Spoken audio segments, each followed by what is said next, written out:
రాష్ట్రాన్ని ఉద్ధరించే కెపాసిటీ, ఒకవేళ కరువు వస్తే ఫుడ్ పెట్టే కెపాసిటీ ప్రపంచంలో ఏ దేశానికి లేదు. మనం మాత్రమే ఉద్ధరించుకోవాలి, మనం మాత్రమే మనం పంటలు పండించుకోవాలని చెప్పేసి కేసీఆర్ గారు చెప్పారు. ఆ మాట నిజం. ఈరోజు 50% ధాన్యం మనం పండిస్తున్నటువంటి మాట కూడా నిజం. మరి దాన్ని విస్మరించి ఎక్కడో మూసినది అని, ఎక్కడో సౌత్ సిటీ అని దాని మీద కాన్సన్ట్రేషన్ చేస్తున్నాం, దాని మీద డబ్బులు పెట్టుకుంటే తప్ప రైతులను విస్మరిస్తూ ఉన్నాం. రైతు బంధు కేవలం 2 ఎకరాలకే ఇస్తుంది. ఈరోజు సమయానికి ఎరువులు లేవు, 24 గంటలు కరెంటు లేదు, పట్టణాల్లోనే డిస్ట్రిక్ట్ హెడ్ క్వార్టర్లోనే రోజు 10 సార్లు పోయేటటువంటి కరెంటు. మరి ఇలాంటి పరిస్థితులలో రైతు ఎట్లా బతకాలి? మరి ఏ విధంగా వాళ్ళు పంటలు పండించుకోవాలి?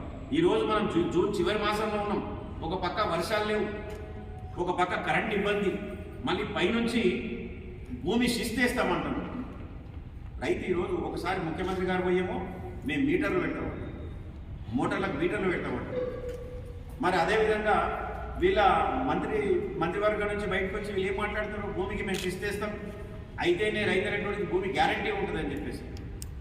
ఎన్టీ రామారావు గారు ఆనాటి ప్రభుత్వంలో ఈ ఆందోళన, రైతుల ఆందోళన చూసి ఆయన చలించిపోయి ఈ శిస్తాన్ని తీసేసి మళ్ళీ ఈ ప్రభుత్వంలో శిస్తు పెట్టాలనుకున్నది ఈ ప్రభుత్వం. కాబట్టి ఈ ప్రభుత్వం యొక్క నిర్ణయాలని, ఈ కాంగ్రెస్ ప్రభుత్వం యొక్క నిర్ణయాలని తీవ్రంగా మేము తప్పుపడతా ఉన్నాం, తీవ్రంగా మేము నిరసిస్తూ ఉన్నాం. ఒక సామెత ఉంది, రైతేడ్చిన రాజ్యం ఏమన్నా, రైతేడ్చిన యువసం, రైతేడ్చిన రాజ్యం బాగుపడ్డది చరిత్రలో లేదు. అంటే మీరు ఈ రాష్ట్రంలో రైతులు నడిపిస్తూ ఉన్నారు కాబట్టి మీకు ముందు గడ్డ రోజులు రాబోతూ ఉన్నాయి. దయచేసి పార్టీగా, పొలిటికల్ పార్టీగా మీరు మమ్మల్ని ఏమన్నానండి, మమ్మల్ని ఏమన్నా విమర్శించండి, మీరు మమ్మల్ని ఏమన్నా నిందించండి, కానీ దయచేసి రైతుని మీరు ఇబ్బంది పెట్టకండి. ఇంతకుముందు ప్రభుత్వంలో ఉన్నటువంటి స్కీములు మేమెందుకు చేయాలా అని చెప్పేసి మీరు అనుకుంటున్నారు.